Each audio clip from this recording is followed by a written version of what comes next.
నమస్తే, welcome to Andhraprabha. నేను నాగేశ్వరి. సార్వత్రిక ఎన్నికల పోలింగ్ గడువు సమీపిస్తుంది. అధికార వైసీపీని నిలువరించే లక్ష్యంగా ప్రతిపక్ష కూటమి కార్యాచరణ సిద్ధం చేసింది.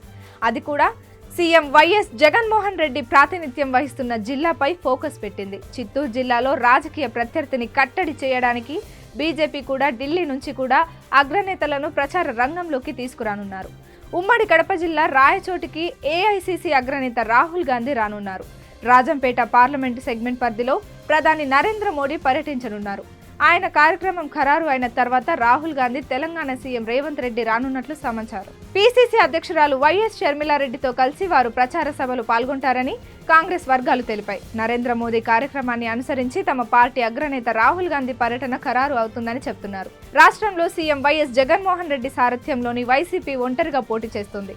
కుటుంబ కలహాలు రాజకీయంగా విభేదించిన ఆయన సోదరి షర్మిలారెడ్డి పీసీసీ అధ్యక్షురాలుగా కడప ఎంపీ స్థానం నుంచి పోటీ చేయడంతో పాటు అసెంబ్లీ స్థానాల్లో కూడా అభ్యర్థులను నిలిపారు. ఉమ్మడి కడప జిల్లాలో కడప అసెంబ్లీ స్థానం తర్వాత రాష్ట్రంలోనే అత్యధికంగా రాయచోటి అసెంబ్లీ స్థానం ముస్లిం ఓటర్లు ఎక్కువగా ఉన్నారు. దీంతో ఇక్కడి నుంచి కాంగ్రెస్ అభ్యర్థిగా షేక్ అల్లాబక్షును పోటీ చేయిస్తున్నారు. పార్టీ అభ్యర్థులకు మద్దతుగా ప్రచారం అనడం కంటే కేంద్రంలో బీజేపీ తీసుకురానున్న చట్టాల వల్ల ముస్లింలకు ఎక్కువ నష్టం జరుగుతోంది. కాంగ్రెస్ పార్టీకి అండగా నిలిస్తే జరిగే ప్రయోజనాలను ముస్లిం మైనారిటీ వర్గాలకు వివరించేందుకు కాంగ్రెస్ అధినేత రాహుల్ గాంధీని రప్పించడానికి సన్నాహాలు జరుగుతున్నాయి. మే 4 లేదా 6 తేదీల్లో ఆయన పర్యటన ఉండవచ్చని కాంగ్రెస్ వర్గాలు చెబుతున్నాయి. ఉమ్మడి కడప జిల్లా రాజంపేట పార్లమెంటు స్థానాన్ని రాష్ట్రంలో కూటమితో పాటు బీజేపీ కూడా ప్రతిష్టాత్మకంగా భావిస్తున్నట్లు తెలుస్తోంది. ఇందుకోసం ఏకంగా ప్రధాని నరేంద్ర మోదీని పార్లమెంటు సెగ్మెంట్లో ప్రచారానికి తీసుకురావడానికి ఏర్పాట్లు చేస్తున్నారు. పార్లమెంటు స్థాన కేంద్రమైన రాజంపేటలో నిర్వహించాల్సిన ఈ కార్యక్రమాన్ని ఉమ్మడి చిత్తూరు జిల్లా పీలేరులో ఏర్పాటు చేయడానికి సన్నాహాలు జరుగుతున్నట్లు సమాచారం. రాష్ట్రంలో వైసీపీని ఢీకొనడానికి బీజేపీ, జనసేన, టీడీపీ కూటమిగా ఏర్పడ్డాయి. సీఎం వైఎస్ జగన్మోహన్ రెడ్డికి బద్ద శత్రువుగా మారిన మాజీ సీఎం రాజంపేట పార్లమెంటు స్థానం నుంచి పోటీ చేస్తున్నారు. ఈయనకు రాజకీయంగా చిరకాల ప్రత్యర్థి అయిన చిత్తూరు జిల్లా మంత్రి పెద్దిరెడ్డి రామచంద్రారెడ్డి కుమారుడు పెద్దిరెడ్డి మిథున్ రెడ్డి రాజంపేట నుంచి 2024 ఎన్నికల్లో కూడా పోటీ చేస్తున్నారు.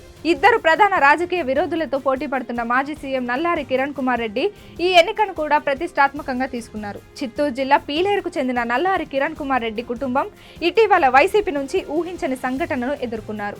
పీలేరు నుంచి టీడీపీ అభ్యర్థిగా పోటీ చేసిన కిరణ్ కుమార్ రెడ్డి సోదరుడు కిషోర్ కుమార్ రెడ్డి ప్రచార వాహనాన్ని గుర్తు తెలియని దుండగులు దహనం చేశారు. దీనిని నల్లారి కుటుంబం అత్యంత ప్రతిష్టాత్మకంగా తీసుకుంది.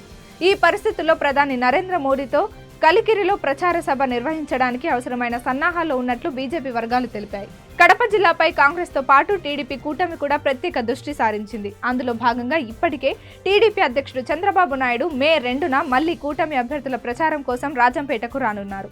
ఇటీవల కొన్ని రోజుల కిందటే జనసేన చీఫ్ పవన్ కళ్యాణ్ తో కలిసి చంద్రబాబు విస్తృతంగా ప్రచారం చేసి వెళ్లారు. ఎన్నికల గడువు సమీపిస్తున్న తరుణంలో ప్రధాన అసెంబ్లీ, ఎంపీ స్థానాల్లో పర్యటనకు ప్రాధాన్యమిస్తున్నారు. ఢిల్లీ అగ్రనేతలను రంగంలోకి దించడం ద్వారా ఓటర్లను ఆకట్టుకోవడానికి కాంగ్రెస్, టీడీపీ కూటమి కసరత్తు చేస్తోంది. వీరి పర్యటనలు ఏ మేరకు ఫలితాలు ఇస్తాయి అనేది వేచి చూడాలి.